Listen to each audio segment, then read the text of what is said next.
बरं का उद्या जायला लागणार नाही बरं का नाही परत बरं का जाणार की नाही शक्यतो नाही उद्या जरी गेले का तसं समजा बरं आता उद्या लग्न नाही घरचं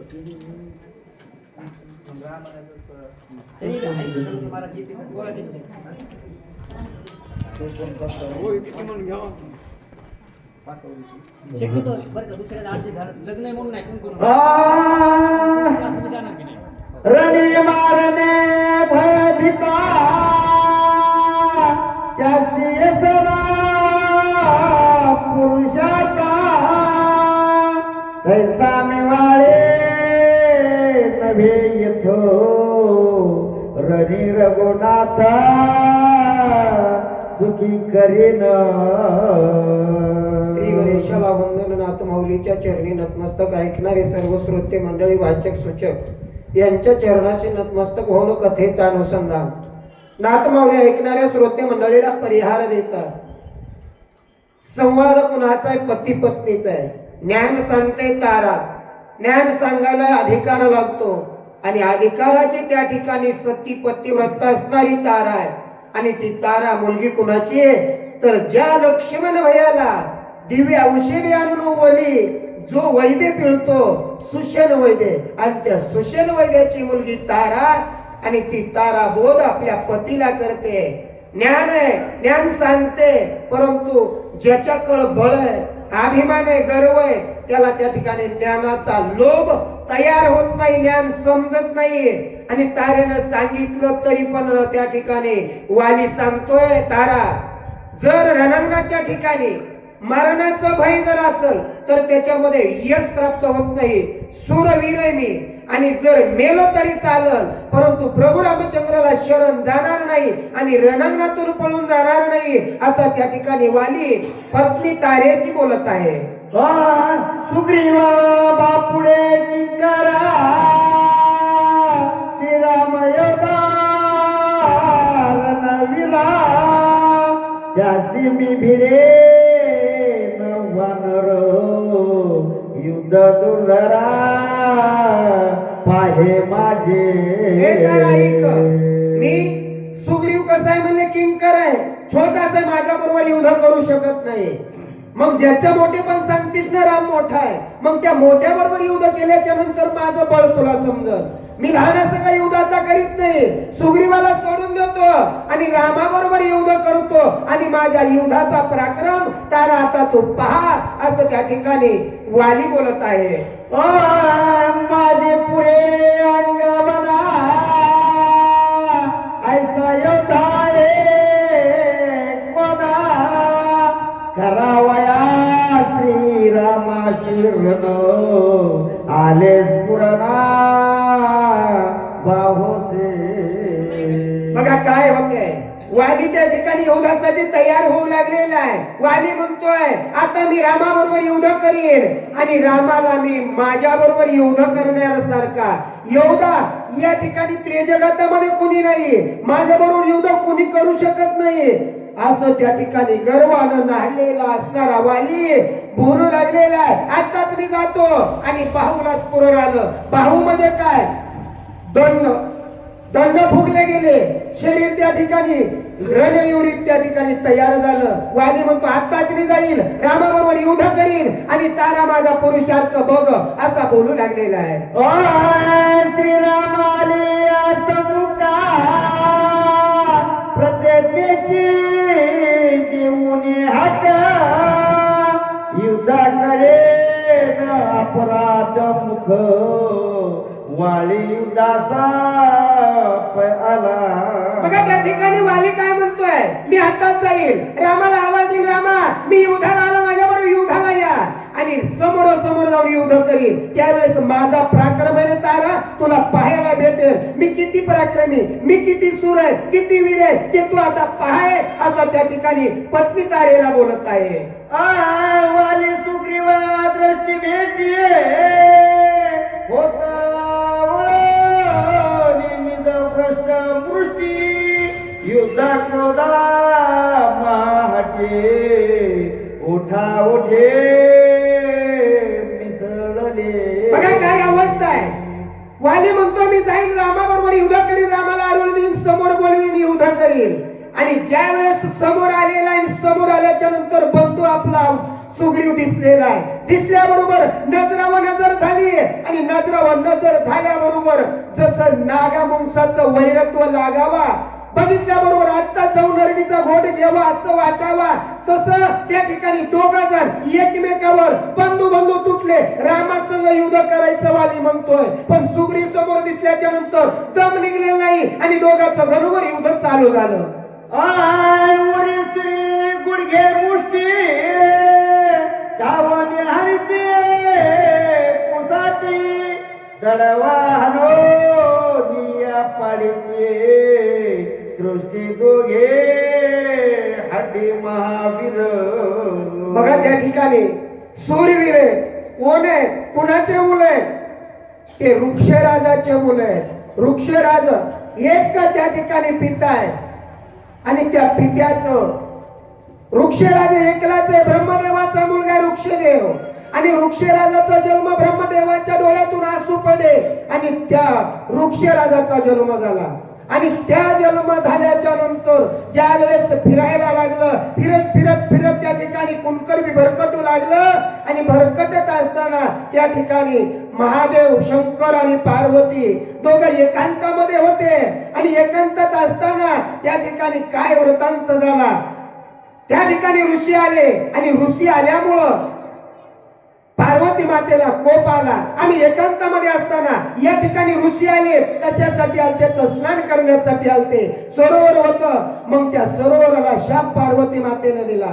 पार्वती मातेने सांगितलं या सरोवरामध्ये जो स्नान करेल तो स्त्री होईल.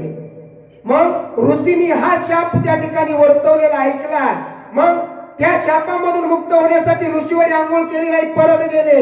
आणि वृक्षराजाला माहित नव्हतं आणि त्या वृक्षराजानं त्या डोहामध्ये स्नान करण्यासाठी उड्डाण केलं आणि उड्डाण केल्याबरोबर त्या वृक्षराजाची सुंदर अशी स्त्री तयार झाली. आणि तयार झाल्याच्या नंतर बघितलं प्रत्येकाचं मन विचलित होऊ लागलं. देवाचा देव असणारा इंद्रदेवानं पाहिलं आणि तो इंद्रदेव पाठीमागं लागलेला, सूर्य पाठीमागं लागला आणि पाठीमागं लागला. सूर्याचं रेग मानेवर पडलं आणि त्याच्यापासून उत्पत्ती सुग्रीवाची झाली. मानेवर पडल्यामुळं त्याचं नाव सुग्रीव ठेवण्यात आलं आणि केसावर जे रेत आहे ते इंद्रदेवाचं पडलं म्हणून त्या ठिकाणी वाली नाव ठेवण्यात आलं. दोघांचे दोन मुलं आहेत, प्रतापी शूरवीर आहेत आणि त्यांचं घरोघर युद्ध या ठिकाणी सुरू झालेलं आहे. माग सरायला तयार नाही. जसं कुस्तीमध्ये त्या ठिकाणी डाव पेच असतात, गुडघा मारायचा, चापट मारायची आणि त्या ठिकाणी कोपर मारायचे, असं दोघांचं युद्ध त्या ठिकाणी चालू आहे. आय हे मुकुट हे माला शोभती वाले चिया गळा सुग्रीवा शोभे कमळ माळा रण सोहळा वीराचा. रण सोहळा वीरांचा वीर कोण आहे? सुग्रीव आणि वाली हे सूरवीर आहे. मग त्यांच्या त्या ठिकाणी सुग्रीवाच्या डोक्याला मुकुट आहे, कशाचा? सोन्याचा आहे. गळ्यामध्ये विजयाची माळ आहे आणि सुग्रीवाच्या गळ्यामध्ये प्रभू रामचंद्राने जे त्या ठिकाणी चंद्रहाराची माळ त्या ठिकाणी फुलाचा हार घातलेला आहे. आणि ते दोघं जण रणवीर असणारे सूरवीर अतिशय शोभिवंत दिसू लागलेले आहेत. मुष्टी घातात पेट घाता निष्ठुर हरिती आघात दोघाचा ये रुधिर प्रवाहत जेवी पर्वता गैरिका. बघा काय अवस्था आहे. एकाने बुक्की मारायची, दुसऱ्याने चापट मारायची, दुर्धर असा मार एकमेकाला देऊ लागलेले. आणि त्या ठिकाणी जसं एखादा पर्वत आहे आणि पर्वतावर वज्र मारावा, वज्र मारल्याच्या नंतर पर्वताचे तुकडे तुकडे व्हावा आणि तसं एकमेकाला मार दिल्याबरोबर अंगाचं रक्त बंबाळ शरीर त्या ठिकाणी एकमेकाचं होऊ लागलेलं आहे. सूरवीर आहे आणि मार दुर्धर आहे, असं त्या ठिकाणी घनघोर युद्ध बंधू बंधूंच सुरू झालेलं आहे. की शुंक फुलले वसंतात तैसे दोघे वीर आत्या रक्त रणमा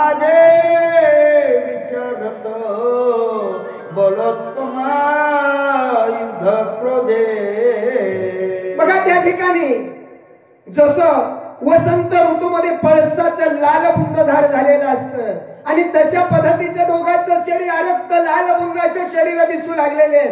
दोघं एकमेकाला मारतात आणि मारत असताना त्या ठिकाणी लाल असं शरीर झालेलं आहे. जसं हनुमानजीला सिंदूर चर्चावा आणि लालबुंद शरीर दिसावं तसं त्या ठिकाणी वालीचं आणि सुग्रीवाचं शरीर दिसू लागलेलं आहे.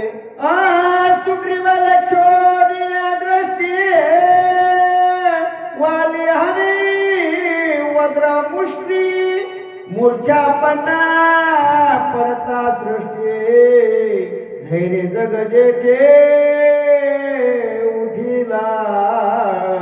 वालीनं सुग्रीवाकडे बघितलंय, बघितल्याबरोबर वज्रमुष्टी जसं लोखंडाचं त्या ठिकाणी कणकपण आहे तसा त्या ठिकाणी मोठं कणक बांधलेली कुणी वालीनं आणि प्रहार त्या सुग्रीवाच्या हृदयावर केलेला आहे. मुठीचा मार वज्रासारखा लागल्याबरोबर सुग्रीव मूर्छित जमिनीवर पडावा एवढी त्या ठिकाणी अवस्था बिकट झाली. परंतु मूर्छना सावरली आणि उभा राहायला काय केलं पुढं?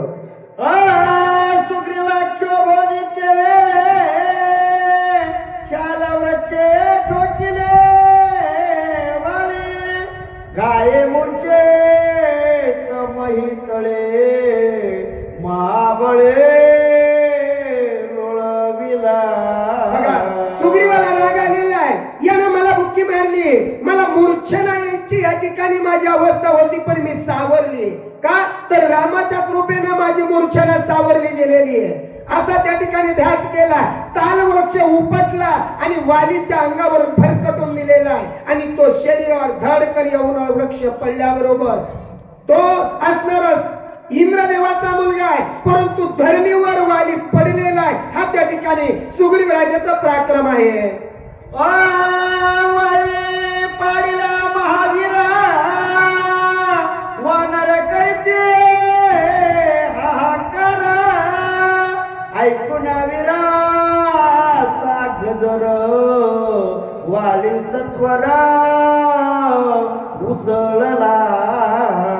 सुग्रीवाने वाली धरणीवर पाळल्याबरोबर त्या ठिकाणी वानराने हल्ला कल्लोळ केलेला आहे, हळहळ करू लागलेले आहे. एवढा आपला असणारा राजा सूरवीर आहे आणि सुग्रीवाने याला जमिनीवर पाळलंय आणि मोठा आवाज त्या ठिकाणी वानर सैन्याने बहुकार केल्याबरोबर वालीच्या कानावर आवाज गेलेला आहे आणि आवाज गेल्याबरोबर ताड दिसून त्या ठिकाणी वाली उठला आणि उठून काय केलं बोला महाराज?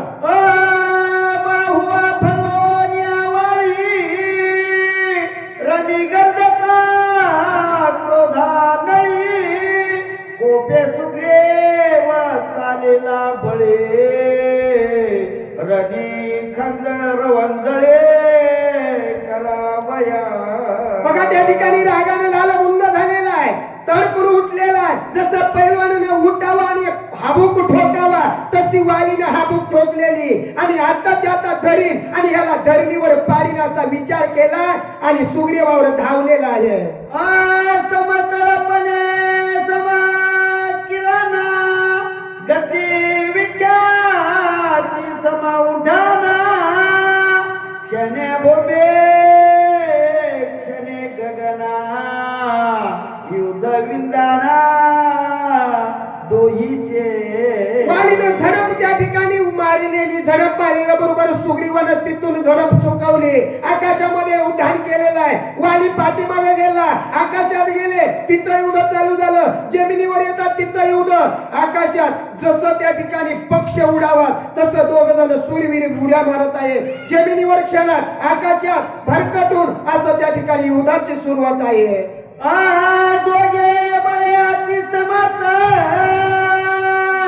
येरा नाटोपत दोघाला भेदा विजयार्थ अति सामर्थ्य करोनिया. एकमेकावर त्या ठिकाणी विजय प्राप्त करण्यासाठी दोघं जसं कुस्ती असतील कुस्तीमध्ये खालीवर जातात. कोण खाली जाते, कोण वर येते, कोण त्या ठिकाणी पराजय होईल याचं सांगता येईना एवढी त्या ठिकाणी दोघांची तडजोडीची लढाई चालू आहे. कुणीच हरायला तयार नाहीये. खाली घालायचं वर यायचं असं त्या ठिकाणी दोघांचा पराक्रम एकमेकाला समसमानतेचं बळ त्या ठिकाणी दाखवत आहे. वाली बळी वर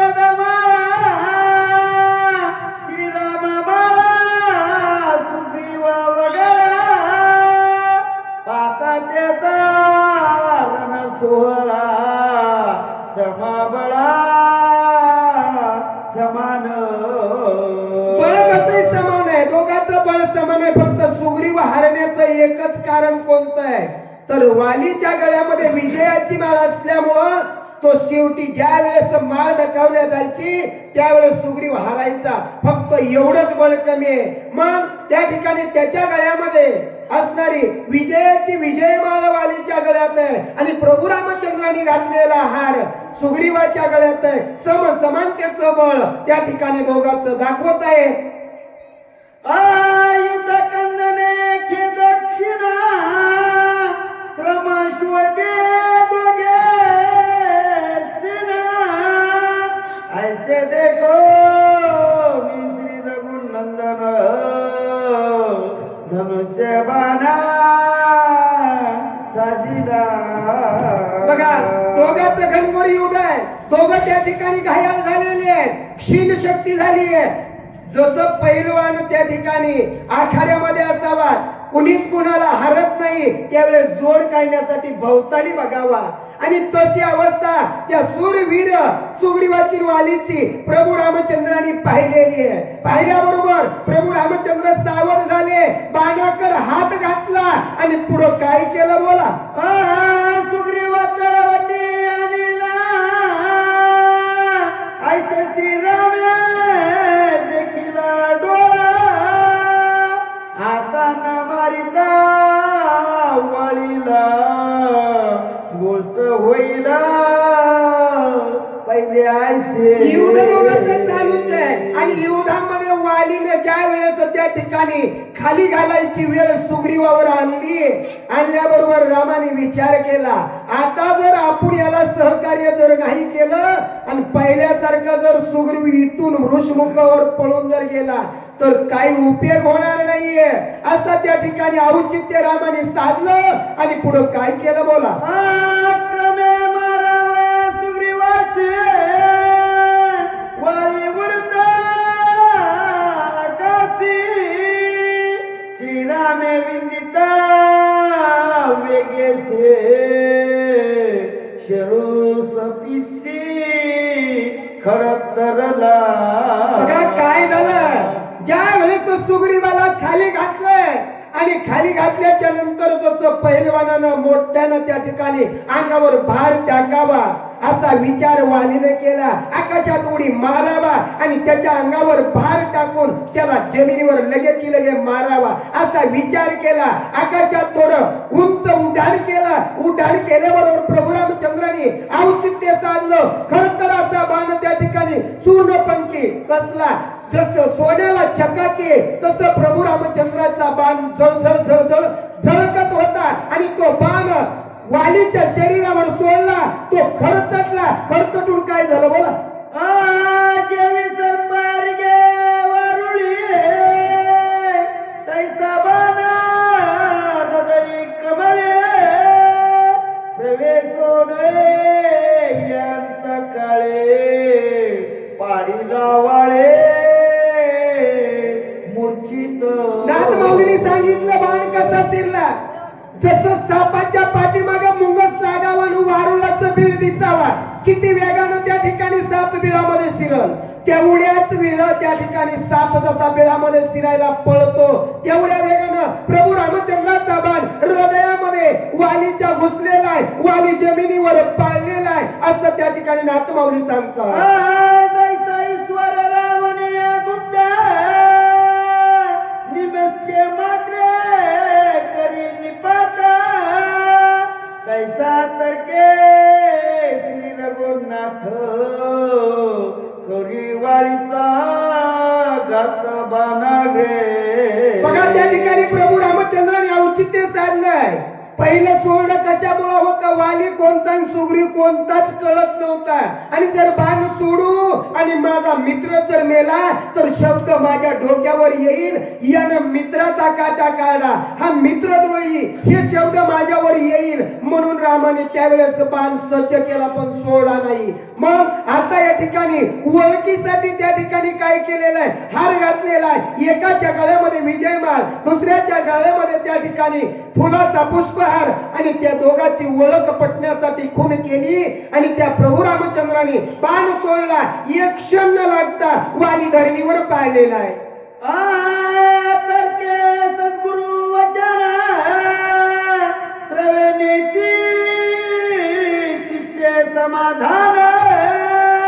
तैसा श्रीरामाचा बनो सुख सपना वाळीसी. वालीला सुख कसं झालं म्हणले नाथ माऊलीने सांगितलं. गुरुने ज्ञान सांगावा आणि ज्ञान सांगितलेलं शिष्याने ऐकावा आणि सांगितलेलं ज्ञान एक क्षणामध्ये डोक्यामध्ये त्या शिष्यानं धरावा. तेवढं सुख कुणाला होतं? शिष्याला होतं. माझ्या गुरुनी मला या ठिकाणी ज्ञान सांगितलं आणि तो आपल्या आत्मसात करतो. तसं सुग्रीवाला त्या ठिकाणी वालीला प्रभू रामचंद्राचा बाणाचा मार लागल्याबरोबर सुख झालेलं आहे.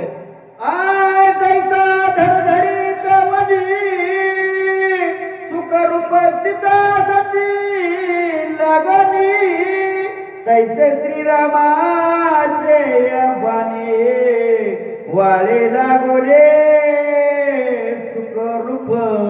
वालीला एवढं सुख झालंय किती जरी तीक्ष्ण असलं तरी त्या ठिकाणी प्रभू रामचंद्राच्या बाणानं मृत्यू होतोय, आपला उद्धार होतोय हे वालीला कळलेलं. कधी कळलं?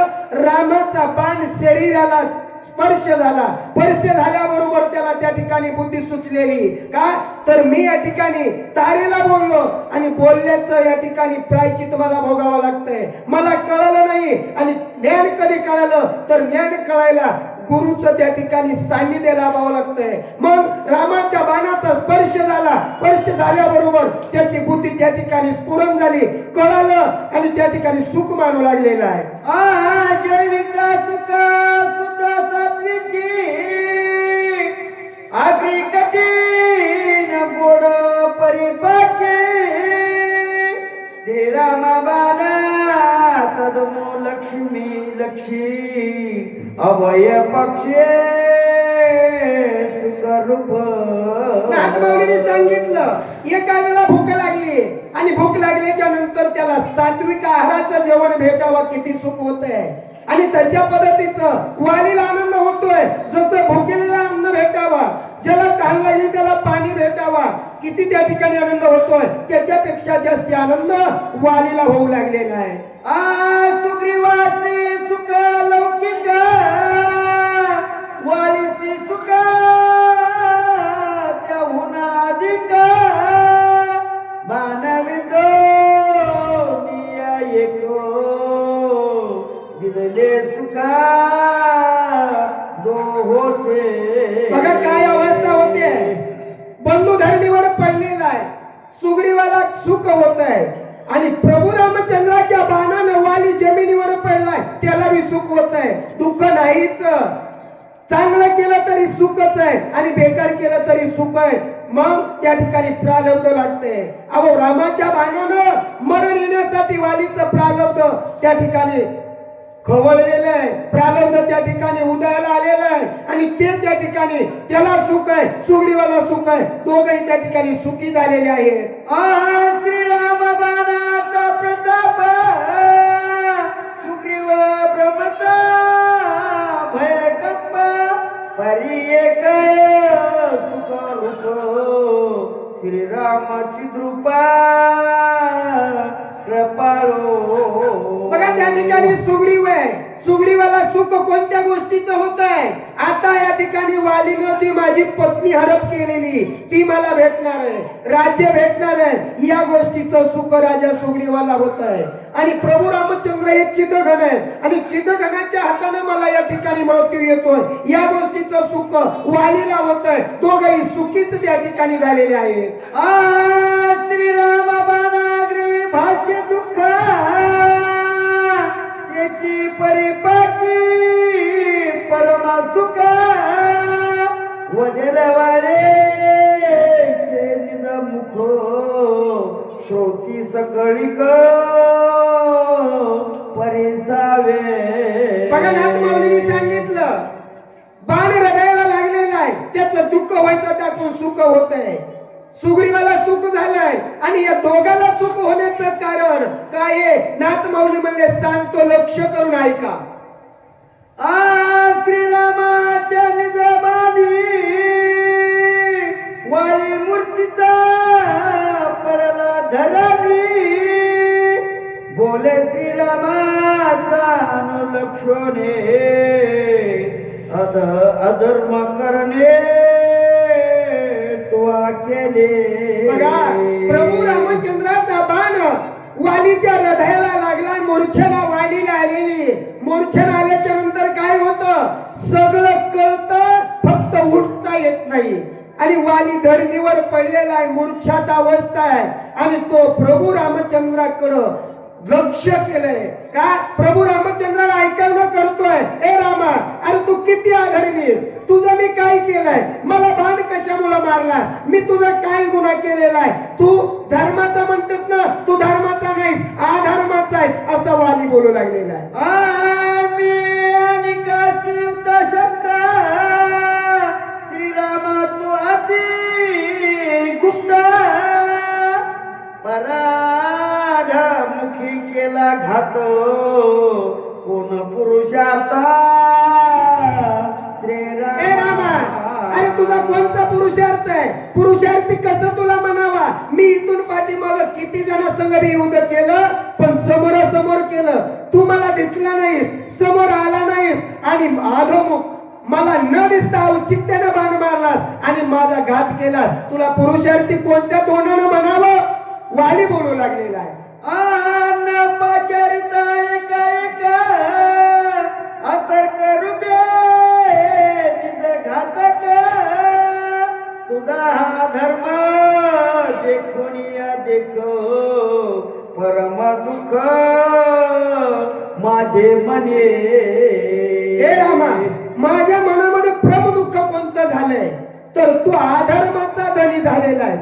तू धर्माची मूर्तीस हे श्रुतीशास्त्र सांगतंय, पण मला तू धर्माचा आहेस वाटत नाही. का? तर समोर आला नाहीस. मी युद्ध करायला म्हणून मला त्या ठिकाणी पाचारण केलं नाहीस. वाली, युद्ध करायला मी आलोय असं सांगितलं नाहीस. गपचिप बाण मारलास आणि गपचिप मारल्याचं माझ्या हृदयाला दुःख होतंय रामा, असं वाली बोलत आहे. नाही राज्य हरणाची व्यथा तर विवेक नबाधी चित्ता तुझे देखो निय धर्मता दुःख रघुनाथा. हे रामा ऐक म्हणले, मला दुःख कशाचं होतंय? हे राज्य चाललंय याचं दुःख मला होत नाही. तारेला सोडून मी जाणार याचं दुःख होत नाही. फक्त अधर्मानं मला मारलंस त्याचं दुःख माझ्या मनाला होतंय, असं रामाला वाली बोलू लागलेला आहे. नव्हे सुरदयी दुःख बाधक बाधेन अंगदाचा शोक तुझा धर्म देखता देखो परम दुःख. हे रामा, मला एकच दुःख होत आहे. मी आता या ठिकाणी माझा देह सोडणार आहे आणि देह सोडून जाणार आहे. या देहाचं दुःख मला वाटत नाही. माझ्या अंगाला सोडून जायचं त्याचं दुःख वाटत नाही. पत्नीला सोडून जाणार याचं दुःख वाटत नाही. मला फक्त एकच दुःख आहे रामा. कोणतं? तू मला अधर्मानं का मारलं हे दुःख माझ्या मनाला लागलंय, असं वाली बोलत आहे. वध करू नये निद्रिस्ता वधू नये श्रेयसी रमता वध करू नये न पाचारिता पुरुष तुच्छित नये. ए रामा, अरे शास्त्र काय सांगतंय? झोपेलेला मारू नाहीये, रती भोग देतोय त्याला मारू नाहीये, आणि न सांगता गपचिप युद्ध करून मारू नाही हे शास्त्र सांगतंय. मग तुझं शास्त्र कसलंय? तुझी नीती कसली? तुझा धर्म कसलाय? अरे औचित्य का साधलंस? मी काय तुझा गुन्हा केलाय? का मला मारलंस? फक्त मला समोर न येता मारलंस याचं दुःख होतंय रामा, असा वाली बोलत आहे. तू सर्वज्ञ श्री रघुनाथा ऐसिया दानवानी शास्त्रार्थ अधर्मे करो निया माझा घाता आदेश माता घेत. ए रामा, अरे श्रुती शास्त्र सांगतंय 4 वेद 6 शास्त्र 18 पुराण शास्त्र काय सांगतंय? राम धर्माचा आहे. राम एक बाणी एक वचनी एक पत्नी. आणि तू या ठिकाणी असं का केलंस? तू मला या ठिकाणी औचित्य साधून का मारलंस? मला समोर आला नाहीस, बोलला नाहीस, गपचिप मारलंस. मग इथं धर्म तू स्वीकारलेला नाहीस आणि धर्माचं म्हणते हे कसं काय असं त्या ठिकाणी वाली बोलत आहे. तू चंद्रहून अति चोख श्रीराम कीर्ती नित्य निर्दोष अधर्म घातकाचा कलंक त्यावरी देख हे रामा, अरे तू चंद्रापेक्षा निर्मळ असं तुला समजते, परंतु तू निर्मळ राहिली नाहीस, कलंक लागलाय, कलंकित झालेला आहेस. तू अधर्माने मला मारलंस, त्याच्यामुळे तुला निश्चित कलंक लागलेला आहे असा वाली बोलू लागलेला आहे. सुग्रीवा पुढे ते किती काय साय होय रचिता सुधारती ते मज सांगा काशी श्री रघुपते करीतो ख्याते हे ऐक. बघा, वाली धरणीवर पडलेला आहे, धरणीवर मूर्छित अवस्थेत आहे आणि मूर्छित अवस्थेतून रामाला म्हणतो, रामा कोणता तुमचा स्वार्थ या ठिकाणी साधणार आहे? ज्याच्या संग तुम्ही मैत्री केली तो सुग्रीव आहे, बापूड आहे, त्याच्याकडे बळ नाही, कोणतंच नाही, आणि तुम्ही मैत्री कशासाठी साधली? तर तुमच्या पत्नीचा शोध करण्यासाठी. तो काय तुमची पत्नी शोधू शकतोय असं त्या ठिकाणी, आणि कशामुळे मैत्री केली, तो तुमचा काय फायदा करणार आहे ते रामा मला सांगा असं वाली बोलत आहे. रावण माझा काकावर डळा बांधून तत्काळ आणि तो न लागता पळ तू माझे बळ रामा, अहो ज्या सुग्रीवाचं सहकार्य तुम्हाला लाभन असा तुम्ही विचार केला आणि त्याच्याबरोबर मैत्री केली, तो काही करणार नाही. मी धरणीवर पडलोय, एक क्षणात जाईल, राजा रावणाच्या नगरीत जाईल, सीतेला घेऊन येईल, राजा रावणाला बांधून घेऊन येईल, एवढं माझ्याकडे बळ आहे. आणि तुम्ही ज्याच्याकडे बळ नाही त्याच्याबरोबर मैत्री केली. रामा समुद्र दळी सप्त पाताळी स्वदोनी लोकाची तळी आणि तुम्ही जनक बळे तुझ जवळे एवढंच नाही, जरी सप्त समुद्रामध्ये जरी राजा रावणानं सीता लपवून ठेवली असेल ना, एक क्षण पल म्हणजे एक क्षण न लागता मी सप्त समुद्राच्या पाताळात जरी लपली असली तरी आताच तिला जाईन घेऊन येईल. पण हे निर्बळ, ज्याच्याकडे बळ नाही, जे तुम्हाला सहाय्य करणार नाही, त्याच्या संग तुम्ही मैत्री केली, कशासाठी केली बोला? तू समुद्री प्राप्त स्नान करीत बदला न लगे क्षण बळे मज पुढे तुझे रावण सीताने मी देतो. रामा, तुमची सीता मी आणून देतो. मला त्या राजा रावणाचा भय नाही, मला त्याची भीती वाटत नाही. 4 समुद्राचे स्नान मी एक क्षण न लागता करतोय, आणि त्यावेळेस मी बगलात त्याला दाबून धरलं, 4 सप्त समुद्राची आंघोळ केली, तरी पण त्याला त्या ठिकाणी माझं बळ कळालं नाही, आणि त्याची मला भीती नाही. मी आत्ताच जाईन आणि तुमच्या सीतेला घेऊन येईल. वाली धरणीवर पडलेला बोलतोय. माझा हा सांगताची विचार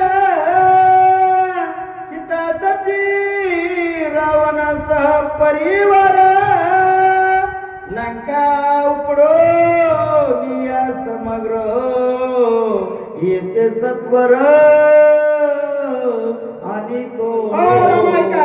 अहो एवढंच नाही, राजा रावणानं सीतेला लंकेत नेला असल, आणि लंकेत नेलेलं जरी असलं तरी तिथं जरी मला नाही सापडली तर सगळी लंका मी सेफ्टी मध्ये बांधीन, सहपरिवार.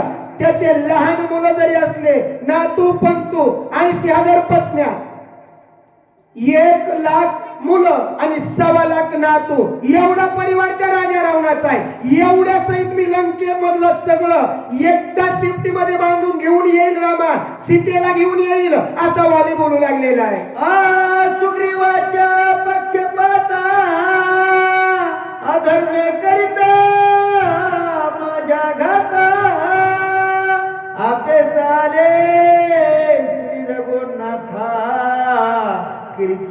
कीर्तीची माथा ए रामा, अरे तू कीर्तीची अपकीर्ती करून दाखवलीस, या सुग्रीवाची बाजू घेतलीस. मग दोघं आम्ही बंधू आहेत, बंधू मध्ये तुला काही घेणं देणं नव्हतं, पण तू काय केलंस त्याची बाजू धरलीस. त्याच्यामुळे आज मी काय खरं बोललं की सख्या आईला राग येतोय. खरी बाजू जरी मांडली का तरी म्हणतात ह्यानं त्याची बाजू धरली. तिराई दारावरच जग नाराज होतंय. तसं रामाला वाली म्हणतोय, रामा आमच्या दोघा बंधूचं भांडण होतं, तू पक्षपाती केलीस, त्याची बाजू घेतलीस आणि अधर्माने मला मारलं. अधर्माचा डाग निश्चित तुझ्या डोक्याला लागलेला आहे असं वाली म्हणत आहे. पुढे साचार श्री रघुपती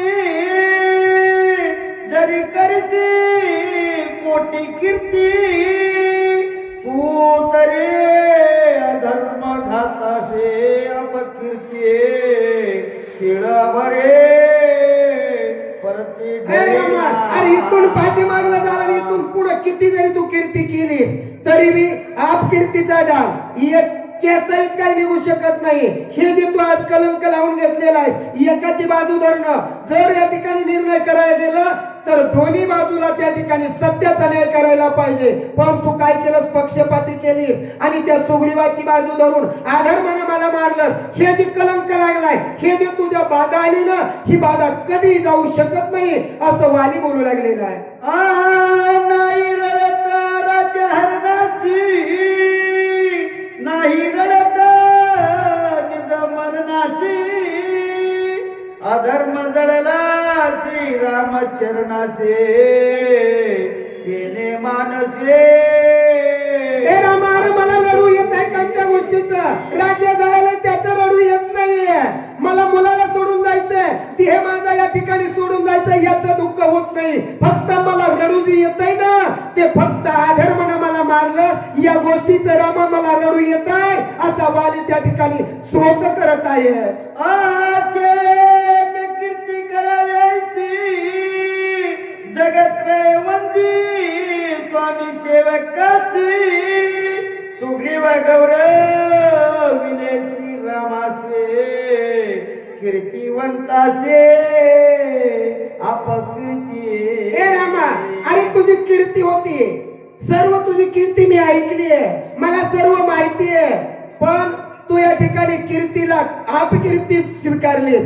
तुला आजपर्यंत मी पण चांगला म्हणत होतो, तारेला पण सांगितलं होतं तारा राम चांगला आहे, तो सूरवीर हे बी मला माहिती, पण मी त्याचा काहीच गुन्हा केला नाही, तो मला मारू शकत नाही. पण मी न गुन्हा करता मला मारलं असं रामाला त्या ठिकाणी वाली बोलतोय. सुग्रीव काय केला उपकारा म्या तुझा का केला उपकारा ऐसा न करे ता विचार मज सत्वर का वधिले. बघा, रामाला वाली म्हणतोय, तुझ्यावर सुग्रीवानं काय उपकार केला आणि मी तुझ्यावर काय अपकार केला, कशामुळे सुग्रीवाची बाजू धरलीस आणि माझ्यावर बाण सोडलास आणि माझा घात केलास, हे करण्याचं कारण काय आहे हे रामा सांग असं वाली बोलू लागलेला आहे.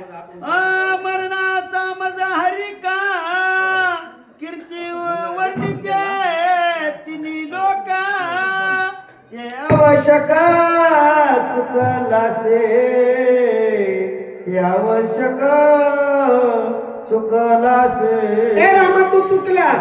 तुझी कीर्ती या त्रिजगातामध्ये त्या ठिकाणी सर्वजण गात होते, पण तू ही जी अपकीर्ती केली, अपकीर्ती करून जे कलंक लावून घेतलास, आता याच्यातून तू सुटू शकत नाहीस. माझा विनाकारण तू घात केलेला आहेस, मी काहीच गुन्हा केलेला नाही आणि सुग्रीवानं तुझ्यावर काहीच उपकार केलेला नाही, मग कशामुळे मला मारलोस हे मला सांग असं त्या ठिकाणी वाली पुन्हा पुन्हा रामाशी बोलतोय.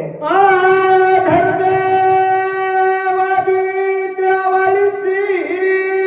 श्रीराम हत्ये उधार त्याचे मजा येस तो अपेशे कीर्ती अति विशेष केले. हे रामा, तू या ठिकाणी अपकीर्ती केलीस हे माझं मन म्हणतंय. माझ्यावर तू काय केलास अपकार केलास, मी काहीच तुझा गुन्हा केला नव्हता, विनाकारण बाण सोडलास आणि मला मारलंस. मारण्याचं कारण काय आहे, कशामुळे मारलंस? मी या ठिकाणी तुझ्या कोणत्याच गुन्ह्यात नव्हतो असं त्या ठिकाणी वाली बोलू लागलेला आहे.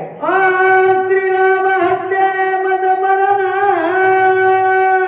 तेने मी मैत्रे लोकी पावना तुझा तुआ लाविले दुषेनो अधर्मे बाण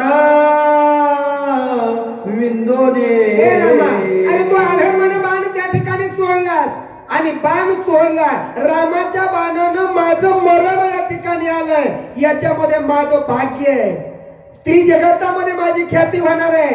रामाच्या हातानं वाली सारखा त्या ठिकाणी उधारून गेलाय, ही आज माझी कीर्ती होणार आहे आणि अपकीर्ती रामा तुझी होणार आहे. का तर विनाकारण वालीला रामानं बाण सोडला आणि मारलं, ही तुझी अपकीर्ती होणार आहे असा वाली रामाशी बोलत आहे.